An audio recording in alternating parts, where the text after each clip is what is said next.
पूरा घटनाक्रम मैं आपके सामने रख रहा हूँ। ये मीडिया पर, चैनलों पर डिबेट चल रही हैं, चर्चाएं चल रही हैं, तो इसकी हम बारीकी से समझने की कोशिश करते हैं कि कौन सही है, कौन गलत है। शुरुआत कहाँ से होती है? पहलगाम में कुछ आतंकी आते हैं और वो बेकसूर भोली भाली जनता पर गोलियां चलाते हैं, उनसे धर्म पूछते हैं, किस धर्म के हो, उस आधार पर वो उन्हें मारते हैं। शुरुआत यहाँ से हुई। अब ये जानकारी भी हमारे पास कहाँ से आई? मीडिया चैनलों के माध्यम से आई। इसके बाद कुछ समय तक सरकार ने विचार किया, तैयारियां की और फिर भारत सरकार ने पाकिस्तान के उन आतंकी ठिकानों पर टारगेट किया, उनको बर्बाद किया।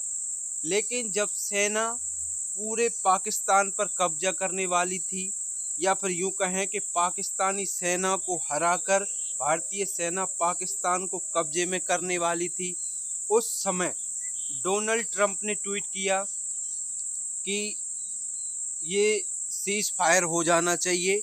डोनाल्ड ट्रंप ने ट्वीट किया कि मैंने भारत और पाकिस्तान दोनों के नेताओं से बात की है और वो दोनों सहमत हो गए हैं कि सीज फायर होगा। और इसके बाद वास्तव में सीज फायर हो जाता है। सेना को आदेश दिया जाता है गवर्नमेंट की तरफ से कि अगले आदेश तक किसी भी प्रकार की गोलीबारी ना हो। ये जो खबर जब जनता को टीवी चैनलों के माध्यम से मिली तो जनता में एक आक्रोश था। जनता कहीं ना कहीं ये सोच रही थी कि इस बार काम पूरा तमाम करके ही रहना चाहिए। पाकिस्तान का बार बार आतंकी हमले होते रहते हैं, हमारे जवान शहीद होते हैं, मासूम लोगों की जानें जाती हैं, तो कहीं ना कहीं ये एक बार खात्मा हो जाना चाहिए। उस चीज़ का आक्रोश भारतीय जनता में रहा कि यार ऐसा क्या हो गया कि एकदम से सीज फायर कर दिया गया। ठीक है, इसके बाद आते हैं विपक्ष पर।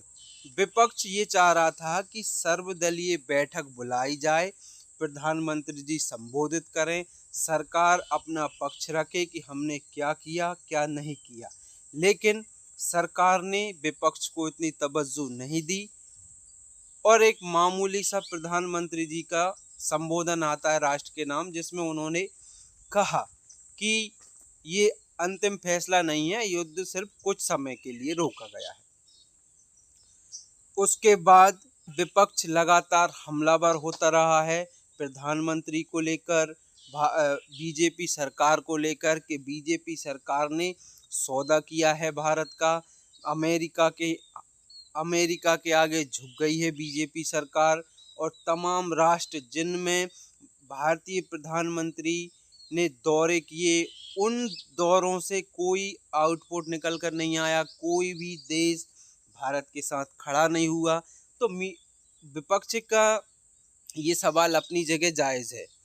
विपक्ष का ये सवाल अपनी जगह जायज़ है। जब हमने इतनी देशों की यात्राएं की, उनसे दोस्तियां बनाई, बिजनेस करने की कोशिश की, लेकिन जब भारत परेशानी में था उस समय कोई ने हाथ ऊंचा नहीं किया कि हम भारत के साथ हैं। अब ये विदेश नीति भी फैल है यहाँ पर और रक्षा नीति भी फैल है कि कोई देश हमारे साथ क्यों नहीं खड़ा था। फिर ऑपरेशन सिंदूर के नाम पर बीजेपी द्वारा नरेंद्र मोदी जी के पोस्टर लगाए जा रहे हैं। ऑपरेशन सिंदूर ऐसा शो किया जा रहा है कि पूरा ऑपरेशन सिंदूर नरेंद्र मोदी जी ने लड़ा है। तो फिर विपक्ष वहाँ पर हावी हो रहा है और पब्लिक में ऐसी हैरानी है कि जब लड़ाई पूरी सेना ने लड़ी है, आर्मी ने लड़ी है, एयरफोर्स ने लड़ी है, नेवी ने लड़ी है, तो उनके शौर्य का श्रेय बीजेपी खुद क्यों ले रही है? अब इसमें क्या सही है क्या गलत है ये तो आप लोग डिसाइड कर सकते हैं। लेकिन हाँ, इस हद तक मैं इससे सहमत हूँ कि जब लड़ाई आर्मी ने लड़ी है, हमारी सेना ने लड़ी है, एयरफोर्स ने लड़ी है, तो फिर पोस्टरों पर नरेंद्र मोदी जी के फोटो क्यों हैं? बार बार बरगलाने का काम भी सरकार कर रही है। अभी बयान आया था प्रधानमंत्री जी का कि मेरी रगों में गरम सिंदूर बह रहा है। इसके क्या मायने हैं? आज तक वो आतंकी नहीं पकड़ाए हैं जिन्होंने पहलगाम में हमला किया था, और इतना पूरा कांड हो गया, आज तक उनका कोई सुराग नहीं मिला है। भारत सरकार ये बोल रही है कि भारत सरकार का कहना है कि आतंकी पाकिस्तान से आए थे। देखिए, चप्पे चप्पे पर मिलिट्री है और किसी दूसरी कंट्री से भारत की सरहद में घुसना ये नामुमकिन है।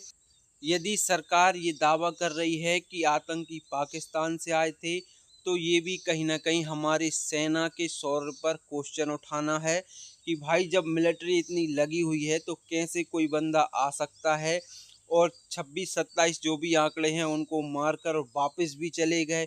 ये भी सोचने वाली बात है कि यदि ठीक है किसी कारणवश सुरक्षा की चूक से बाई चांस आतंकी घुस भी आते हैं, तो क्या वो गुनाह करने के बाद वापस सुरक्षित कैसे चले गए। तो ये पूरा घटनाक्रम बिल्कुल समझ में नहीं आ रहा है कि क्या है क्या नहीं है। सरकार इन सब चीज़ों का क्रेडिट लेना चाहती है, नौजवानों शहीदों की लाशों पर वोट ही मांगना चाहती है, या फिर भारत किसी बड़ी मुसीबत से बच गया है, या फिर मोदी जी ने भारत को बचाने का काम किया है कि भारत की जो बढ़ती हुई साख थी उसको गिराने का काम किया है। वैसे भी हम मीडिया चैनलों पर तो कभी भरोसा ही नहीं करते, किस तरफ कहाँ की हवा चलाने लगें ये कोई ठिकाना नहीं है।